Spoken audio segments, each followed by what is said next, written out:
తిరుమల తిరుపతి దేవస్థానానికి సంబంధించి ఈ 5 ఏళ్లలో ఎంతగానో ఆరోపణలు విమర్శలు వచ్చాయో ప్రత్యేకించి చెప్పనక్కర్లేదు.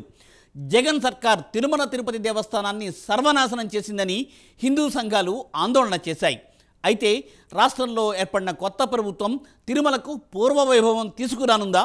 కొత్త ప్రభుత్వం తిరుమలలో జరిగిన అక్రమాల లెక్కలను వెలికి తీయనుందా? తిరుమల ప్రక్షాళనతో భక్తజనుల ఆకాంక్ష నెరవేరనుందా?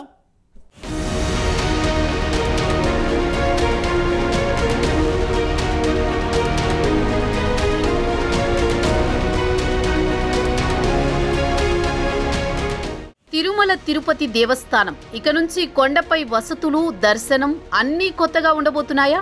అవకాశం ఉన్న చోట మార్పులు చేపట్టి శ్రీవారి దర్శనం భక్తుడికి జీవితాంతం గుర్తుండిపోయేలా చేయాలని కూటమి సర్కార్ భావిస్తోందా? కొత్త ఈవో శ్యామలరావు లక్ష్యం ఇదేనా? మొదటి రోజు నుంచే ప్రక్షాళన ప్రారంభమైందా? ఇప్పుడు 2 తెలుగు రాష్ట్రాల్లో చర్చనీయాంశంగా మారిన అంశం ఇదే.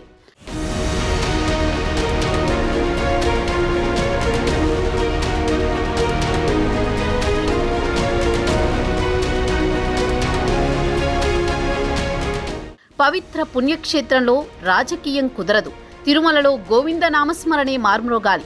ఇవి ఆంధ్రప్రదేశ్ ముఖ్యమంత్రిగా 4వసారి బాధ్యతలు చేపట్టే ముందు తిరుమల శ్రీవారిని దర్శించుకున్న అనంతరం చంద్రబాబు చేసిన వ్యాఖ్యలు. అందుకు తగ్గట్టుగానే చర్యలు చేపట్టిన ఏపీ ప్రభుత్వం టీటీడీ ఈవో బాధ్యతలను సీనియర్ ఐఏఎస్ అధికారి శ్యామలరావుకు అప్పగించింది. శ్యామలరావు సైతం వెంటనే రంగంలోకి దిగారు. ఈవోగా బాధ్యతలు తీసుకున్న శ్యామలరావు తన ముందున్న లక్ష్యాలు, సవాళ్లను వివరించారు. తిరుమల క్షేత్రం హిందువులకు ఎంతో పవిత్రమైనది. ఇలాంటి క్షేత్రానికి ఈవోగా రావడం అదృష్టంగా భావిస్తున్నట్లు స్పష్టం చేశారు. తిరుమల యాత్ర భక్తులకు జీవితాంతం గుర్తుండిపోయేలా చేస్తామన్న ఈవో ప్రతి విషయం పారదర్శకంగా, అకౌంటబిలిటీ ఉండేలా చూస్తామంటున్నారు.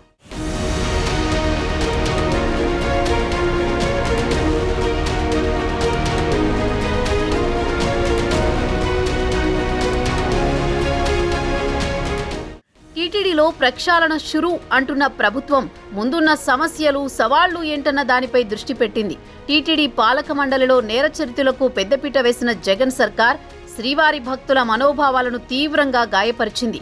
గడిచిన 5 ఏళ్లలో స్వామివారి లడ్డూ ధరల నుంచి కొండమీది గదుల అద్దె వరకు అన్నింటినీ విపరీతంగా పెంచిపారేసి సామాన్య భక్తులను నిలువు దోపిడీ చేశారు. తిరుమలను సర్వనాశనం చేశారన్న విమర్శలు పెద్ద ఎత్తున వినిపించాయి. ఈ నేపథ్యంలోని కొండపై ప్రక్షాళన అనివార్యమైంది. కూటమి ప్రభుత్వం కఠిన నిర్ణయాలు తీసుకోవడం ద్వారానే తిరుమలలో సాధారణ పరిస్థితులు నెలకొనేందుకు అవకాశం ఉంది.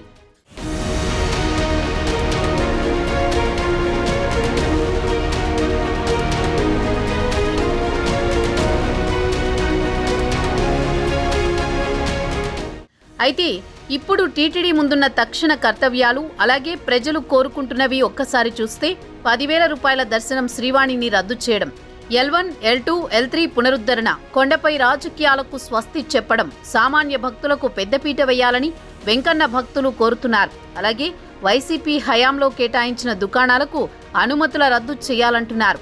అన్యమతస్థులకు దుకాణాలు కేటాయించడంపై అప్పట్లోనే పెద్ద ఎత్తున విమర్శలు వచ్చిన సంగతి తెలిసిందే. అలిపిరి చెక్ పాయింట్ వద్ద భద్రత కట్టుదిట్టం చేయడం, శ్రీవారి నిధుల బ్యాంకు డిపాజిట్లలో పారదర్శకత, ఈ 5 ఏళ్లలో టీటీడీ నిధులపై కాగ్ లేదంటే ఆడిట్ శాఖతో ఆడిటింగ్, అలాగే బయట ప్రాంతాల్లో శ్రీవారి కళ్యాణాలు రద్దు చేసే యోచన, శ్రీవారి బంగారు ఆభరణాలపై విచారణ జరపాలని కోరుతున్నారు. ఇక బంగారం బ్యాంకులో డిపాజిట్ చేయడంపై ఆడిట్, స్థానికులకు శ్రీవారి దర్శనాల్లో పెద్దపీట వేయడం, దళారీ వ్యవస్థ నిర్మూలన, సిఫార్సు లేఖలపై నియంత్రణ, సుదర్శనం కంకణాలను పునరుద్ధరించడం, ఆగమ శాస్త్రం ప్రకారం జరగాల్సిన పూజలు, సేవలు, కైంకర్యాలతో పాటు వైసీపీ హయాంలో నిలుపుదల చేసిన ఆర్జిత సేవల పునరుద్ధరణ, ధర్మారెడ్డి హయాంలో జరిగిన ఇంజనీరింగ్ పనులు, అభివృద్ధి పనులపై విచారణ, అలాగే వైవి సుబ్బారెడ్డి, కరుణాకర్ రెడ్డిల హయాంలో జరిగిన అవినీతి, అక్రమాలపై విచారణ చేయించాలని శ్రీవారి భక్తులు కోరుతున్నారు. అయితే కూటమి ప్రభుత్వం కూడా భక్తుల నుంచి వస్తున్న అభ్యర్థనలను పరిగణలోకి తీసుకుని వీలైనంత త్వరలోనే తిరుమలకు ప్రక్షాళన చేసి పూర్వ వైభవం తీసుకొచ్చే దిశగా అడుగులు వేస్తోంది. చూడాలి మరి విచారణలో గత ప్రభుత్వ హయాంలో జరిగిన అవకతవకలు ఏ మేరకు బయటపడతాయో అన్నది.